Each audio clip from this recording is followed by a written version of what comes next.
저희가 준비한 다음 뉴스는 시간을 멈춰주세요라는 제목이 달려 있는데요. 저희가 이 내용을 이야기하기 전에 아주 짤막한 영상 하나를 준비를 했는데요. 영상을 먼저 보시겠습니다.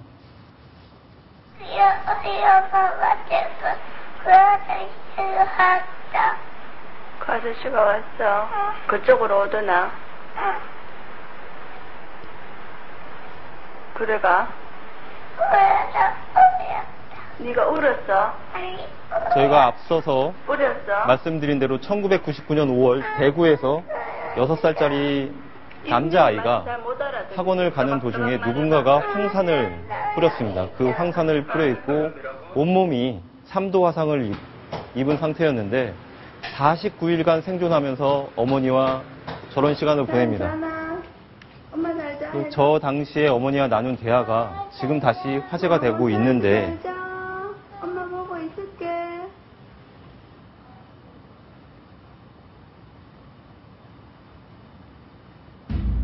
7월 7일 말씀드린 대로 내일까지가 이 사건의 공소시효가 만료되는 시간이었습니다.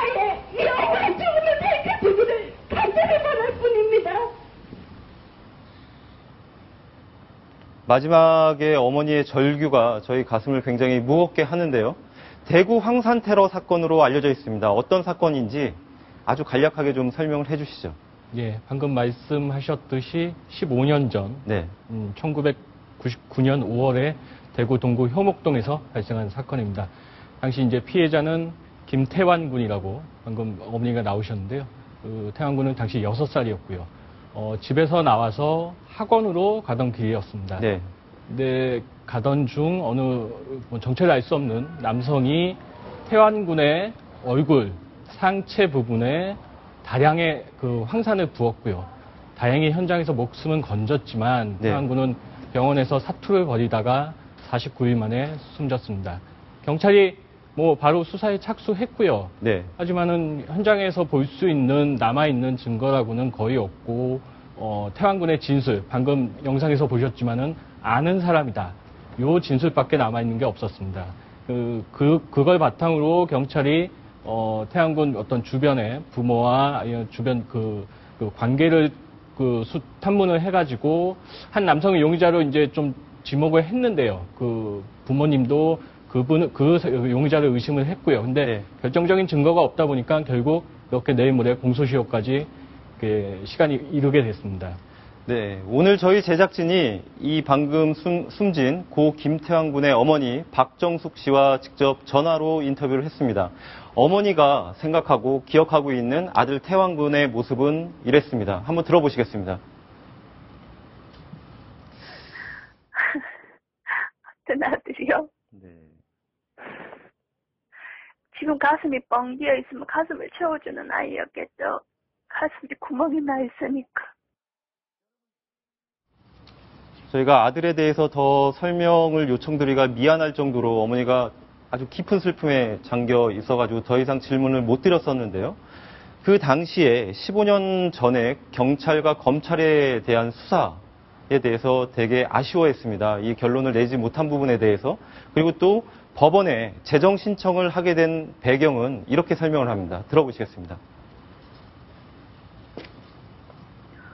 수사를 제대로 했으면 벌써 15년 전에 해결이 됐겠죠. 그러니까 공소시효는 다 끝나가고요. 공소시효를 이게 뭐라고 해야 되나, 연장이라고 해야 되나. 이 만료되면 우리가 할 수 있는 게 아무것도 없어서 이 공소시효를 이렇게 중지할 수 있는 그 방법을 찾다가 조언을 얻어서 했는 게 이 재정 신청이라는 거였거든요. 그래서 저희도 아주 급박하게 이걸 하게 된 거예요. 그러니까 이제 90일 안에 판결이라고 해야 되나, 그런 거를 하시는 걸로 알고 있어요. 그러니까 그 기간 동안에 저희는 이거를 보다 더 명백하게 조금 더 이렇게 판단을 해주셨으면 하는 거죠. 여러 가지 저희들이 올리는 이런 의혹들이나, 그리고 태안이 진술에 관계돼서 신뢰성이 있는 거나 이런 것들을 방금 보신 영상에서 이게 나타났는데 어머니하고 아들과 끊임없이 대화를 합니다. 근데 그 대화가 사실 좀 문제가 됐었는데 사건 초기에 어머니가 특정 인물을 범인으로 지목하기 위한 유도 질문이 아니냐 이런 지적이 있었습니다. 그런데 어머니는 이렇게 항변을 합니다. 들어보시겠습니다. 초기에 제가 임의로 질문을 한 게 아니고요. 예. 생각해보세요. 태안이가 그렇게 애가 아픈데 애한테 그 사건 당시에 계속 이렇게 제가 묻는다는 거는 그 기억을 계속 일깨워야 되는 상황이잖아요. 그렇죠. 예. 그런 상황에 애가 아파서 숨도 못 쉬는 애한테 그렇게 묻는다는 건 있을 수 없는 일이잖아. 네.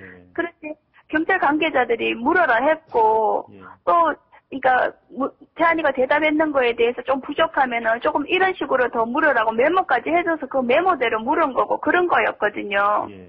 그런데도, 엄마가 범인으로 너무 몰아가지는 않느냐 이런 식의 의견을 내놔서 사실 태안이 진술이 그때는 제대로 이렇게 받아들여지지 않았었어요. 예. 저희는 바라는 거 없어요. 15년 전이나 지금이나 예. 태안이 죽음에 대한 그 진실을 밝혀달라는 거고요. 예. 그리고 이 태안이가 했는 말에 대한 게 받아들여지지 않는다면 태안이를 2번 죽음에 이르게 하는 거라고 저희는 생각을 해요. 예. 그렇게 고통스럽게 말했는 아이의 말이 예. 받아들여지지 않고 이렇게 묻혀버린다면 예. 그 가여운 죽음이 또 죽음에 이르게 하는 거라고 생각을 하고 예. 어머니의 말씀을 들으면 얼마나 답답하고 억울한지 그 심정이 절절히 묻어나오고 있습니다. 지금 공소시효 만료일이 3일을 앞두고선 공소시효가 이제 중지가 됐고 법원은 방금 어머니의 설명대로 90일 동안 재정 신청에 대한 그 검토를 하게 되는데 앞으로 이 사건의 수사는 어떻게 진행되는 것입니까? 사실 범인이 오리무중에 이제 빠진 상황에서 경찰도 계속 재수사를 해왔습니다. 이제 시간이 지나면서 좀 지지부진하다가 공소시효가 이제 만료가 이제 다가오면서 경찰도 지난해부터 좀 적극적으로 네. 이 사건을 다시 수사하기 시작했는데요. 네. 앞서도 말씀드렸지만은 남은 증거가 거의 없고 더더군다나 이제 주변 상황도 많이 바뀌어 있는 상태이기 때문에 사실 결정적으로 어떤 그 제보 네. 혹시 또 다른 숨어 있는 목격자가 나온다든지 아니면 범인이 뭐 극적으로 자수를 한다든지 그런 상황이 아니고서는 사실 쉽지 않은 상황입니다. 하지만 그래도 경찰은 이 수사를 좀 그 시효가 중지된 만큼 더 강력하게 좀 수사를 하겠다는 그런 방침을 밝혔습니다. 자칫하면은 영구 미제 사건으로 남게 될 뻔한 사건인데 일단 공소시효가 만료가 됐습니다. 지금 김태환 군의 억울한 죽음을 둘러싼 배경을 밝히는 데에는 그 주변 사람들의 그 아주 많은 제보가 있어야 될 것 같습니다.